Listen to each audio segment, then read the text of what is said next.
السلام علیکم first year, کیا حال ہے آپ لوگوں کے؟ بیٹا آپ لوگ ٹھیک ہو؟ جی بچے، ہمارا غزل کا سلسلہ جس میں ہم دوسرے شاعر حیدر علی آتش کی غزل جو ہے وہ کر رہے ہیں۔ پہلی غزل کے پہلے 4 اشعار ہم نے مکمل کر لیے تھے۔ آج ہم نے 5واں شعر جو ہے اس کے حوالے سے تشریح کرنی ہے۔ بیٹا یہ شعر ہے: مقام تک بھی ہم اپنے پہنچ ہی جائیں گے، خدا تو دوست ہے دشمن ہزار راہ میں ہے۔ اس میں شاعر نے معاشرے کے چند حقائق کو بیان کرتے ہوئے یہ ایک چیز بیان کی ہے کہ مسافر بننا اور سفر کو ثابت قدمی سے جاری رکھنا حوصلے اور جرأت کا کام ہے۔ ٹھیک ہے، شاعر کہتا ہے کہ انسان اگر کچھ کرنے کی ٹھان لے اور ہمت سے کام لے تو منزل ہی اس کا مقدر بنتی ہے۔ اب یہ ہے کہ بیٹا یہ صحیح ہے کہ سفر کامیابی کا ذریعہ ہے۔ مسافر بننا اور اس کو ثابت قدمی سے پائے تکمیل تک پہنچانا بہت مشکل ہوتا ہے۔ جان کو جوکھوں میں ڈالنا ہوتا ہے، قدم قدم پر مصائب مسافر کا استقبال کرنے کے لیے تیار ہوتے ہیں۔ ٹھیک ہے، لیکن شاید تمام تر خوف اور نقصانات سے پہلو طئی کرتے ہوئے یہ رقم تراز ہے کہ سچے اور پرعزم مسافر کو ان مصائب سے گھبرانے کی ہرگز ضرورت نہیں، کیونکہ اگر مصائب اس کی سفر کی مخالفت میں کمر بستہ ہیں تو خدا اس سفر میں اس کا حامی و ناصر ہوتا ہے۔ ایسے ہی راہ حق کے متلاشی جو ہوتے ہیں، جو حق کی تلاش میں منزل مقصود کی طرف گامزن ہوتے ہیں، گویا کہ ہزار ہا باطل قوتیں جو ہوتی ہیں، وہ ہزار ہا دشمن جو ہوتے ہیں ان کے رستے کو روکنے کے لیے آگے بڑھتے ہیں، لیکن اللہ تعالیٰ نے قرآن میں واضح طور پر فرما دیا گیا ہے کہ جو لوگ ہمارے حق میں جدوجہد کرتے ہیں ہم کامیابی کے لیے ان کے راستے کھول دیتے ہیں، اور ایسے ہی لوگوں کے لیے پھر مسافتیں بھی جو ہوتی ہیں وہ سمٹ جاتی ہیں۔ ٹھیک ہے، اور وہ جو ہے انسان جب اپنا آپ حوالے کر دیتا ہے، جب سپرد کر دیتا ہے اور اپنے رب کے سپرد کر دیتا ہے جو خالق کائنات ہے، تو پھر وہ اپنی مخلوق کو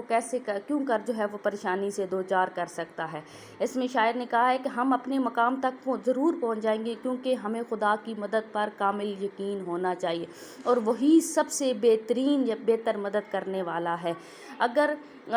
جو ہے ساری دنیا مل کر بھی کسی کو فائدہ پہنچانا چاہے تو اللہ تعالیٰ اس کے حق میں فائدہ نہ جو ہے وہ پہنچانا جو ہے اس تک فائدہ پہنچنے کے حامی نہ ہوں، تو ساری دنیا بھی جو ہے وہ اکٹھی مل کر لگی رہے تو وہ اس کو فائدہ نہیں پہنچ سکتا۔ اگر اسی طریقے سے پوری دنیا مخالف ہو جائے، یہ سارا زمانہ مخالف ہو جائے، لیکن اگر اللہ تعالیٰ کی مدد ساتھ ہوگی تو پھر ان کی مخالفت کچھ بھی نہیں کر سکتی۔ اگلا شعر ہے بیٹا: تھکیں جو پاؤں تو چل سر کے بل نہ ٹھہر آتش، گل مراد ہے منزل میں خار راہ میں ہے۔ اس میں شاعر نے وہ یوں کہہ لو کہ آپ کو ایک تو مقطع ہے، مقطع میں شاعر نے انسان کو مصائب اور تکالیف سے گھبرانے کے بجائے ان کا ڈٹ کر سامنا کرنے کی ترغیب دی ہے۔ نہایت خوبصورت الفاظ کا چناؤ کر کے انسان کی ہمت کو مزید بڑھاتے ہوئے کہا ہے کہ رکنا ٹھہرنا موت کی علامت ہے، کانٹوں کی پرواہ کیے بغیر آگے بڑھتے جاؤ۔ اس میں شاعر نے کہا ہے کہ اگر ایک بات استعارتاً ایک بات لی گئی ہے اور وہ کہا ہے کہ تھکیں جو پاؤں، کہ اگر سفر طے کرتے ہوئے تمہارے پاؤں تھک جائیں، اگر تمہیں تکلیف سے دوچار ہونا پڑے تو اس تکلیف کے سامنے رکھتے ہوئے کوئی گھبرانے کی زیادہ ضرورت نہیں ہے۔ تو خطرات اور خدشات سے گھبرا کر ترک سفر کا ارادہ نہیں کرنا چاہیے، محنت کرنی چاہیے، محنت کے نتیجے میں پیدا ہونے والی تھکاوٹ سے اسے حوصلے نہیں ہارنے چاہیے۔ اور ایک بات یہ استعارتاً بات کی گئی ہے بیٹا، سر کے بل کوئی چل نہیں سکتا، سر کے بل انسان کی اتنی قوت نہیں ہے کہ انسان سر کے بل، اللہ تعالیٰ نے جس چیز کو جس کام کے لیے بنایا ہے ہمارے جسم میں وہ وہی کام کرے تو بہترین ہوتا ہے۔ پاؤں چلنے کے لیے ہیں، پاؤں انسان کے جسم کا بوجھ اٹھانے کے لیے ہیں، اور یہاں پہ شاعر نے کہا ہے کہ گل مراد ہے، جب ہم نے اپنی منزل جو ہے وہ پھول رکھا ہے تو پھر راستے میں ہزار ہا کانٹے آئیں، کانٹوں کی پرواہ ہم نے نہیں کرنی، ہم نے اس پھول کو پانے کے لیے اس تک پہنچنے کے لیے اپنے مصائب کی تکمیل کے لیے جو ہے ہم نے آگے چلتے جانا ہے۔ اور اگر یہ ہے کہ بلکہ کسی نہ کسی طریقے سے جو ہے ہم نے اپنے سفر کو جاری و ساری رکھنا ہے، اسی طرح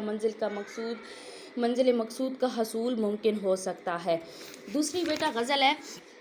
یہ اس کی یہ آرزو تھی تجھے گل کے روبرو کرتے، ہم اور بلبل بےتاب گفتگو کرتے۔ اب اس میں شاعر نے مکمل طور پر مجازی عشق کی حقیقت بیان کی ہے۔ تشریح طلب شعر جو ہے یہ مجازی رنگ میں رنگا ہوا ہے، ہر شعر کے دو مفہوم بھی ہو سکتا ہے۔ پہلے ہم اولین مفہوم کو دیکھتے ہیں۔ اس میں شاعر نے کیا کیا ہے کہ شاعر نے کہا ہے کہ عاشق مظلوم ہے، مجبور ہے، محقور ہے، اور اس کا محبوب جو ہے وہ انتہائی جو ہے وہ کٹھور ہے، ظالم ہے، اور یہ جو ہے وہ کیا کرتا ہے کہ وہ اس کی ہجر و فراق کا خیال نہیں کرتا۔ آتش کے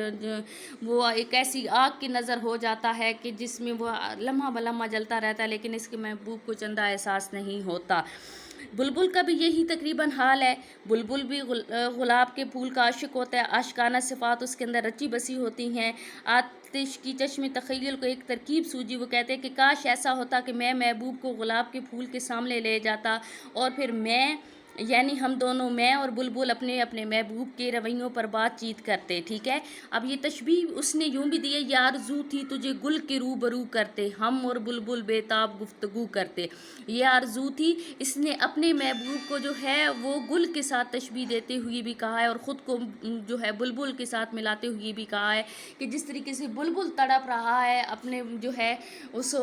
خوبصورت رنگ کے پھول کی طرف بڑھنے کے لیے، اس سے محو گفتگو ہونے کے لیے، اس کے اوپر فدا ہونے کے لیے، اسی طریقے سے میں بھی اپنے عاشق کے لیے جو ہے وہ تڑپ رہا ہوں۔ مبالغہ آرائی کو جو ہے یہاں پر دوسرے پہلو سے اگر دیکھا جائے تو شاعر نے انتہا کی مبالغہ آرائی جو ہے اس کو اپنایا ہے، اپنے محبوب کا حسن و رعنائی کو بیان کرتے ہوئے کہتا ہے کہ چمن کی خوبصورتی بھی میرے محبوب کا سراپا بیان نہ کر پائی، پھول اور میرے محبوب کو سامنے رکھ کر اس سے فیصلہ دینا پڑتا تو واقعی جو پھول ہے اس سے کہیں حسین جو ہے وہ میرا محبوب تھا۔ بلبل بھی پھول کو چھوڑ کر میرے محبوب کا قصیدہ خواں ہو جاتا۔ یہ حقیقت ہے کہ جو ہر عاشق ہوتا ہے اس کو اپنا محبوب جو ہوتا ہے وہ جو ہے دوسروں سے انتہائی دل فریب و دلربا دکھائی دیتا ہے۔ یہ اس کے اندر کی کمزوری ہوتی ہے، اس کی فطرت میں یہ چیز داخل، جب وہ عشق کے میدان میں قدم رکھتا ہے تو پھر اسے اپنے محبوب کے سوا اور کچھ جو ہے وہ دکھائی نہیں دیتا۔ دوسرا بیٹا شعر ہے جو ہے اس میں جو ہے جو اگر آپ دیکھا جائے تو اس میں ہے پیام بر نہ میسر ہوا تو خوب ہوا، زبان غیر سے کیا شرع آرزو کرتے۔ اس میں شاعر نے ایک حقیقت بیان کی ہے کہ عاشق کی دلی خواہش ہوتی ہے کہ وہ اپنا حال بے قرار اپنے محبوب کے گوش گزار کرے، اس کے لیے وہ میل ملاقات، اس کے لیے وہ قربت کے لمحات تلاش کرتا ہے۔ شاعر نے بھی قاصد کا چناؤ کیا، وہ جا کر سارے حالات و واقعات میرے محبوب کے سامنے بیان کر دے۔ جب قاصد نہ ملا تو اس پر بھی شکر ادا کرتے ہوئے کہتا ہے کہ کوئی دوسرا میرا حال دل کیسے بیان کر سکتا ہے۔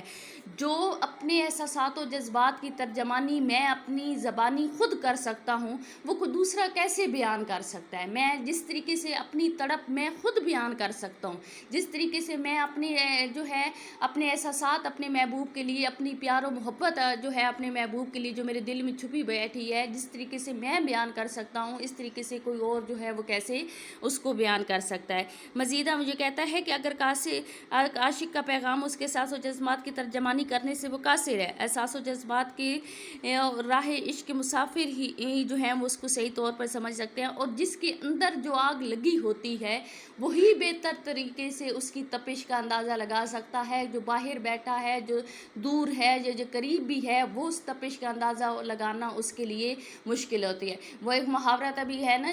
جس تن بھی لاگے وہی تن جانے، جس کو لگتی ہے وہی جانتا ہے، مزید جو دوسرے ہوتے ہیں وہ اس حقیقت سے اچھے طریقے سے آشنا نہیں ہوتے۔ اوکے کلاس، اللہ حافظ۔